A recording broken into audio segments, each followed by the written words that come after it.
말씀 보시겠습니다. 예레미야서 18장 18절 말씀부터 23절까지 한 절씩 교독으로 읽겠습니다. 예레미야서 18장 18절로 23절까지 한 절씩 교독으로 읽습니다. 그들이 말하기를 오라 우리가 꾀를 내어 예레미야를 치자. 제사장에게서 율법이, 지혜로운 자에게서 책략이, 선지자에게서 말씀이 끊어지지 아니할 것이니 오라 우리가 혀로 그를 치고 그의 어떤 말에도 주의하지 말자 하나이다. 여호와여, 나를 돌아보사 나와 더불어 다투는 그들의 목소리를 들어보옵소서. 어찌 악으로 손을 갚으리까마는 그들이 나의 생명을 해하려고 구덩이를 팠나이다. 내가 주의 분노를 그들에게서 돌이키려 하고 주의 앞에 서서 그들을 위하여 유익한 말을 한 것을 기억하옵소서. 그러하온즉 그들의 자녀를 기근에 내어 주시며 그들을 칼의 세력에 넘기시며 그들의 아내들은 자녀를 잃고 과부가 되며 그 장정은 죽음을 당하며 그 청년은 전장에서 칼을 맞게 하시며 주께서 군대로 갑자기 그들에게 이르게 하사 그들의 집에서 부르짖음이 들리게 하옵소서. 이는 그들이 나를 잡으려고 구덩이를 팠고 내 발을 빠뜨리려고 올무를 놓았음이니이다. 여호와여, 그들이 나를 죽이려 하는 계략을 주께서 다 아시오니 그 악을 사하지 마옵시며 그들의 죄를 주의 목전에서 지우지 마시고 그들을 주 앞에 넘어지게 하시되 주께서 노하시는 때에 이같이 그들에게 행하옵소서 하니라. 아멘. 오늘 본문의 말씀 가운데에는 이스라엘 백성들이 회개하기는커녕 오히려 하나님 말씀을 전하는 예레미야를 죽이려고 하는 암살 계획을 세우는 그런 내용을 기록하고 있습니다.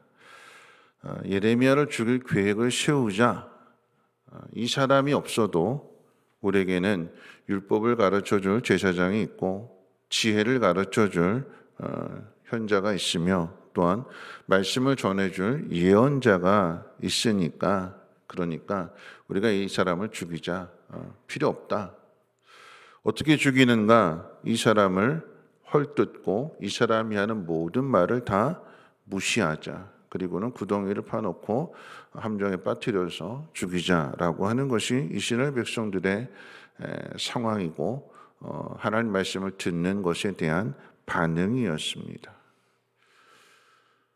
이에 대해서 예레미야 선지자가 이런 계획을 알고는 하나님 앞에 이렇게 호소를 합니다. 기도죠.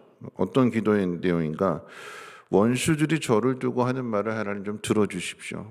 손을 악으로 갚아도 되는 것입니까?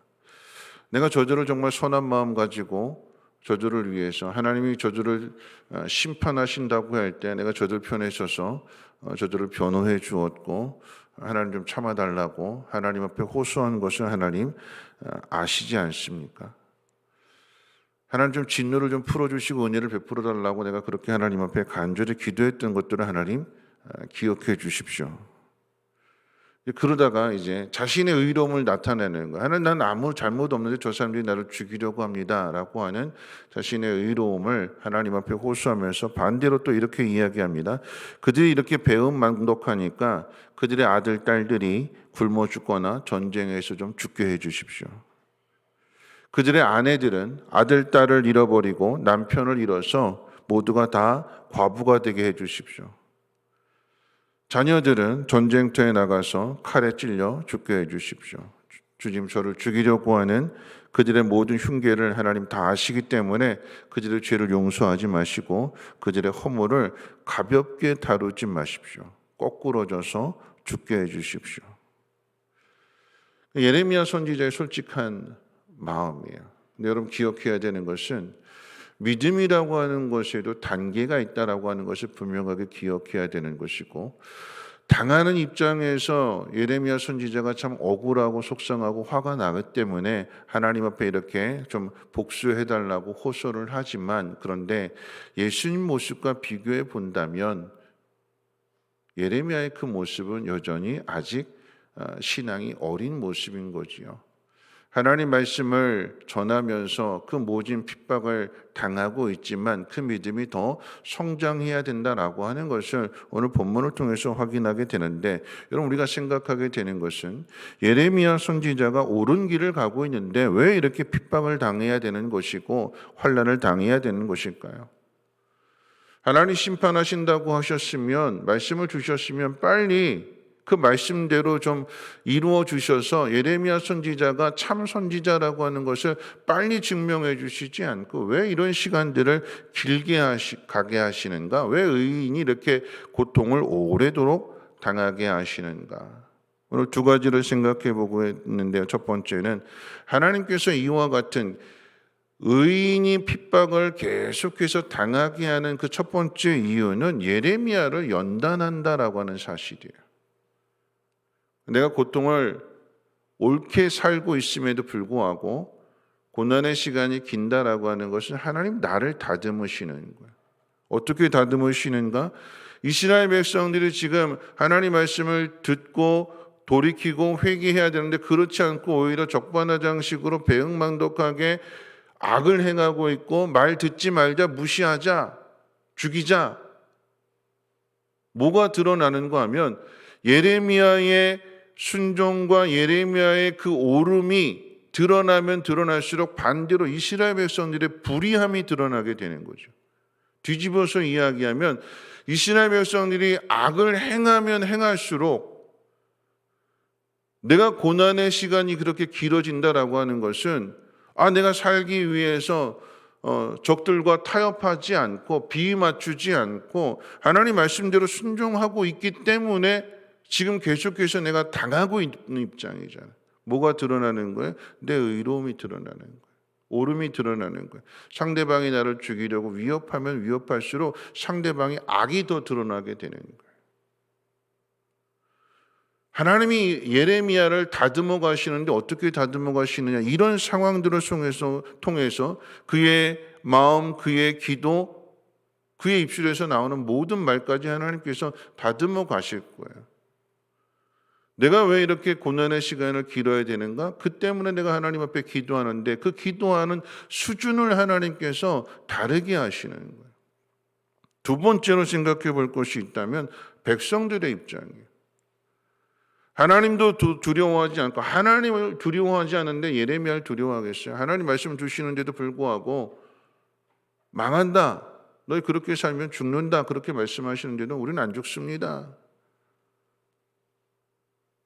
평안만 생각하고 잘 되는 것만 생각하고 하나님 말씀에는 전혀 관심 없고, 그런 이스라엘 백성들이 예레미야 선지자가 그렇게 고난을 당하는 일들을 통해서 지금 깨닫지 못하니까 그런 일들을 하고 있는 거예요. 하나님 보내신 참 선지자가 있는데 그 참 선지자 예레미야를 제껴놓고 우리한테는 제사장도 있고 랍비도 있고 예언자도 있고 거짓 예언자잖아요. 근데 그거 믿으면서 예레미야를 죽이려고 한다라고 하는 이 미련함이, 이 어리석음이 그들의 영적인 수준이에요. 앞을 보지 못하는, 듣지 못하는. 그런데 왜 하나님께서 예레미야 선지자로 하여금 이 고통의 시간을 길게 가져가시는가? 왜요? 그들의 죄악을 다 드러내시는 거예요. 무지해서 깨닫지 못해서 행했던 일들이 언제 깨달아지게 될까요? 오랜 시간을 거치는 것만큼, 의인이 고난을 당하고 핍박을 당하는 것만큼 모든 사람들이 다 보게 되는 거 아니겠어요? 다 모든 사람들이 예레미야가 당하는 그 핍박을, 고통을 다 보고 난 뒤에, 그래서 하나님의 뜻이 이루어져서 바벨론의 포로로 잡혀간 그때에 비로소 자신들의 죄를 깨닫게 되는 거예요. 여러분, 비유하자면 짧은 시간에는 작은 사람들만 볼 수 있게 되는데 그 예레미야가 고난을 길게 당하면 세상 모든 사람들이 다 알게 되는 거예요. 비웃고 조롱하고. 그때는 깨닫지 못했었는데, 그런데 정말 하나님 말씀하신 대로 유다가 망하고 바벨론의 포로로 잡혀가게 된 그때에 비로소 깨닫게 되는 거죠. 우리가 잘못했구나. 누구를 통해서 알게 되는 걸까요? 예레미야 선지자를 통해서 알게 되는 거예요. 내가 그때 그 말을 안 들었구나. 바벨론에 가서 비로소 깨닫게 된다면 그때 하나님께서 행하시는 일들 가운데 포로로 돌아오게 하고 느헤미야를 통해서 성벽이 재건되어지는 이런 모든 일들, 예루살렘이 황폐된 그것을 누가 다시 세울 것인가, 성전을 다시 누가 일으켜 세울 것인가, 깨닫는 사람이, 결단하는 사람이, 사명을 가진 사람이 다시 돌아오는 거 아니겠어요? 그 깨달음, 그 순간을 위하여 지금 예레미야가 지금 이 고난을 당하면서 세상 사람들의, 이스라엘 백성들의 그 불의함을 자신의 고난을 통해서 드러내는, 여러분 이 모습이 예수님 모습 아니겠습니까? 이사야서 53장에 기록되어진 그 말씀 그대로 그가 채찍을 맞음으로 인해서 우리가 나음을 입었다. 우리가 누구겠어요? 채찍으로 때리는 사람들이잖아요. 당연히 그런 줄 알았어요. 죽여도 되는 줄 알았어요. 근데 주님은 십자가에 못 박히시는 그 자리에서 저들이 알지 못해서 그럽니다. 저들을 용서해 주십시오. 이런 기도를 드리잖아요. 오늘 예레미야처럼 하나님 저들의 아들들이 전쟁터에 가서 다 죽고 아내들은 남편 잃어버린 다 과부가 되게 해주시고, 주님 그렇게 기도하시지 않았잖아요. 여러분 우리에게 주어진 시간이 고난이라고 한다면, 옳은 일을 행하고 있고 하나님 말씀 가운데 순종하는데도 불구하고 어려운 일들을 당하고 있다면 하나님은 우리의 당하는 이 고난이나 환난이나 핍박을 통해서 다른 누군가를 깨닫게 하시기 위해서, 자 봐라. 여러분 이 예레미야가 이렇게 기도하지 않아도 하나님 다 보고 계시고 감찰하시기 때문에 이렇게 악을 행하는 사람들은 하나님 보시기 때문에 당연히 심판받는 건 당연한, 예레미야가 기도한다고 해서 하나님 심판하고 기도하지 않는다고 해서 심판하지 않는 것이 아니라 악을 행하면 당연히 심판하시는 것 당연한 일이에요. 근데 하나님께서 왜 예레미야 선지자로 하여금 하나님 말씀을 전하게 하시고 그 고난의 삶을 살게 하시는가? 하나님의 마음은 이들을 돌이키게 하시는 데 있기 때문에, 땅에서 다시 내쫓았으나 다시 돌아오게, 새로운 마음 가지고 돌아오게 하셔서 그 땅을 하나님의 땅으로 만들어가게 하시려고 하는 것이 하나님의 마음이기 때문에, 그래서 지금 예레미야 선지자가 이 일을 맡겨주시는 거 아니겠습니까? 이런 말씀을 정리하면서 예레미야가 지금 당하는 일도 속상하죠, 억울하죠, 화나죠. 정말 진심을 가지고 전하는데 안 받아들이고 오히려 죽이려고 한다고 하면 정말 속상하죠. 우리도 저라도 이렇게 반응할 거, 이렇게 기도할 것 같아요. 근데 하나님의 마음을 조금씩 더 알아가게 된다면 주님이 도살장에 끌려가는 양처럼 한마디 하지 아니하시고 그 모든 걸 다 받아내시고 그리고 용서하심으로 인하여 우리의 죄를 용서해 주시지 않았습니까? 여러분 우리가 어디까지 가야 되는가?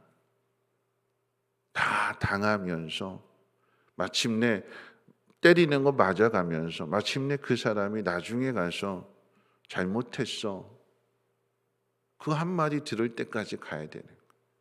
나를 때리는 사람이 지금은 몰라서 나를 막 때리고 있는데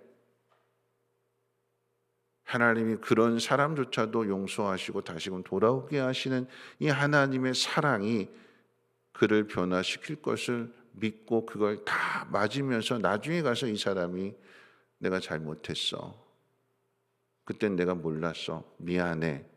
여러분 이 한마디가 되면 모든 게 다 풀어지는 거 아니겠습니까? 그게 더 좋은 거잖아요. 이 사람이 나한테 내가 잘못했어 라고 이야기하는 것은 뭘까요? 그럼 나는 잘했다라고 하는 거죠. 누가 증거해 주는 거예요? 상대방이 나를 증거해 주는 거예요. 여러분 우리가 다 죄인이잖아요. 예수님 십자가에 못 박은 죄인이잖아요. 그럴 때 베드로도 죄인이었어요. 그런 베드로가 깨닫고 난 뒤에 사도행전에서 뭐라고 설교할까요? 너희가 죽인 그 예수가 우리의 메시아다, 하나님의 아들이시다. 그때 찔림을 받아서 예수님을 십자가에 못 박을 때는 몰랐는데 예수님의 십자가의 죽음과 부활과 그 모든 모습을 통해서, 십자가 우편의 강도도 마찬가지잖아요. 함께 욕했는데 근데 그 예수님의 모습을 보고 그 십자가의 죽음 가운데에서 믿음을 고백하게 되는 거잖아요. 주님이 그렇게 하셨던 것처럼 우리도 때리면 맞고 하나님 말씀 가운데 고난을 당하면서까지 순종한다면 그게 그 우리의 의로움이 되는 것이고 세상과 타협하지 않는다라고 하는 믿음의 증거가 되는 것이며 그 사람이 돌아올 수 있도록 그 사람이 위해서 잘못했다라고 하는 그 말을 들을 수 있도록 오히려 우리의 삶을 더 정결하게 하나님 기뻐하시는 뜻대로 순종하며 여러분의 믿음을, 저와 여러분들의 그 믿음을 잘 연단받으시기를 주님의 이름으로 부탁을 드립니다. 우리 찬송가 336장, 통일 찬송가는 383장입니다.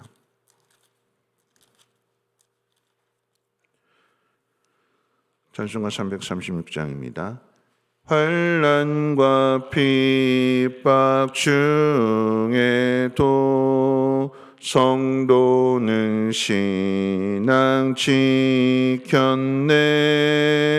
이 신앙 생각할 때에 기쁨이 충만하도다.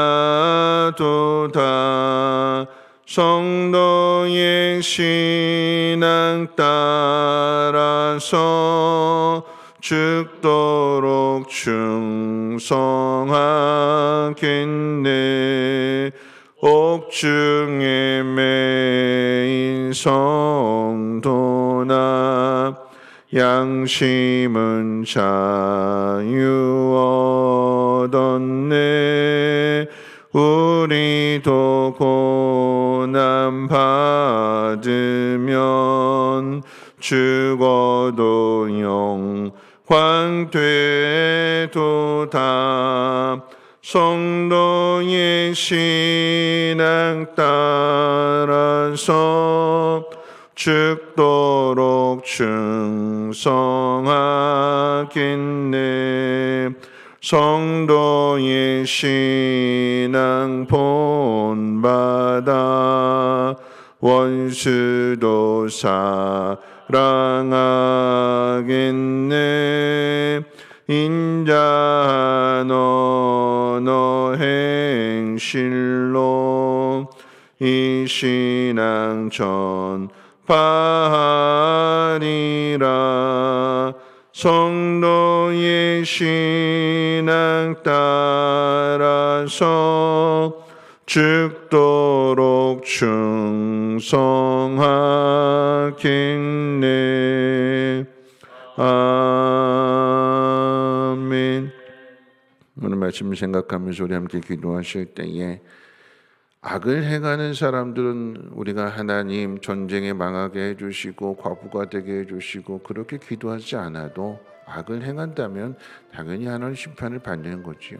그런데 하나님의 심판의 목적은 망하게 하는 데 목적이 있는 것이 아니라 돌아오게 하는 데 목적이 있는 것을 우리가 안다면 하나님 저들이 돌아올 수 있도록 하나님 내가 당하는 그 불의한 일들, 억울한 일들, 답답한 일들 하나님 내가 잘 참아내면서 내 믿음을 하나님 잘 훈련받고 연단받아서 저들을 품을 수 있는, 저들을 위해서 용서를 구할 수 있는 그런 믿음 되게 해달라고, 저들의 입에서 지금은 알지 못하지만 나중에 가서 잘못했다고 인정하고 돌이킬 수 있는 그 은혜를 부어달라고, 주님처럼 내가 핍박을 당하고 내가 채찍에 맞음으로 인해서 저 사람들이 낫게 되어질 수 있는 그런 삶을 살아가게 해달라고 우리 함께 통성으로 하나님 앞에 기도합니다.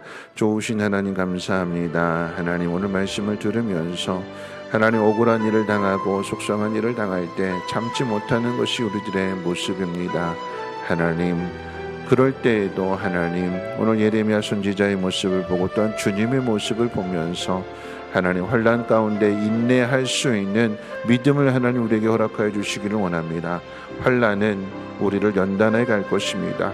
그 연단을 통해서 우리는 인내를 배우게 될 것이고 그리고 그 인내를 통해서 마침내 소망을 이룬다라고 하는 로마서의 말씀을 하나님 우리 마음 가운데 새겨주셔서 소망을 바라보면서 하나님 오늘 이 시간을 잘 참고 견뎌내게 하옵소서. 하나님 저들의 불의함은 오히려 우리의 의로움을 증거하는 하나님 중요한 기회가 될 것입니다.